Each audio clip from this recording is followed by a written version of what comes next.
Bharat Ratna doctor Babasaheb Ambedkar यांच्या जयंतीनिमित्त भाजप अनुसूचित जाती मोर्चा महाराष्ट्र प्रदेशच्या वतीनं प्रदेशाध्यक्ष विश्वजित अनिलकुमार गायकवाड यांच्या संकल्पनेतून भारताची भीमज्योत दीक्षाभूमी ते चैत्यभूमी बाबासाहेबांच्या स्वप्नातील भारताचा अनुभव देणाऱ्या कार्यक्रमाचं आयोजन पुण्यात केलंय असता उद्योजक संग्रामसिंग टाक यांनी विश्वजित गायकवाड यांचा जाहीर सत्कार करण्यात आला। सन्मानाची पगडी, पंचशील आणि तलवार देऊन हा सन्मान करण्यात आला। यावेळी केंद्रीय मंत्री रामदास आठवले, उपमहापौर परशुराम वाडेकर, भाजप शहराध्यक्ष धीरज घाटे यांच्यासह अनेक नेते उपस्थित होते।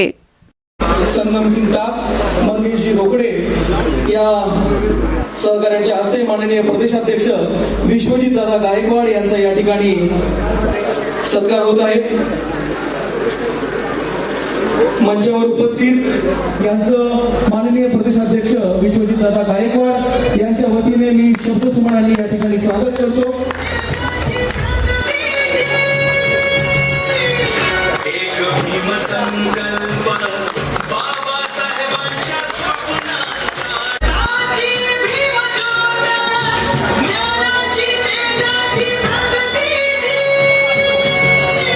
आजच्या कार्यक्रमाचे प्रमुख अतिथी आणि केंद्रीय राज्यमंत्री माननीय रामदास आठवले साहेब यांचे बाबासाहेबांच्या 135व्या जयंतीच्या निमित्ताने भारतीय जनता पार्टी अनुसूचित जाती मोर्चातर्फे आम्ही ही भारताची भीमज्योत हा कार्यक्रम दीक्षाभूमी ते चैत्यभूमी घेऊन जात आहोत।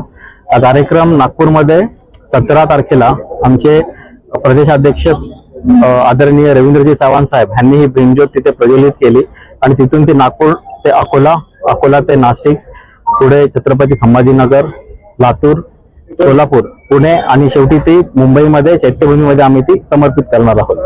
तर या भीमज्योत या कार्यक्रमाच्या मार्फत आम्ही हे दाखवणार आहे की बाबासाहेबांच्या विचारांचा, बाबासाहेबांच्या स्वप्नातला भारत कसा होता आणि हा भारत देशामध्ये, केंद्रामध्ये आमचे आदरणीय पंतप्रधान साहेब आणि राज्यामध्ये आमचे आदरणीय मुख्यमंत्री साहेब बाबासाहेबांचे विचार घेऊन कसं काम करत आहेत हे आम्ही या भीमज्योत मध्ये दाखवलं।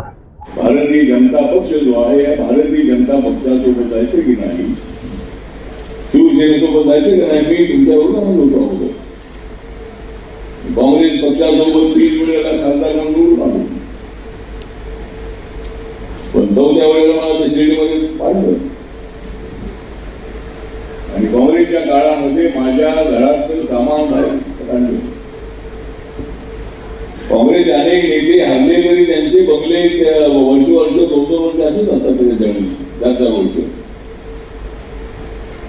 पण मला शिर्डीमध्ये हरवलं काँग्रेस आणि राष्ट्रवादी।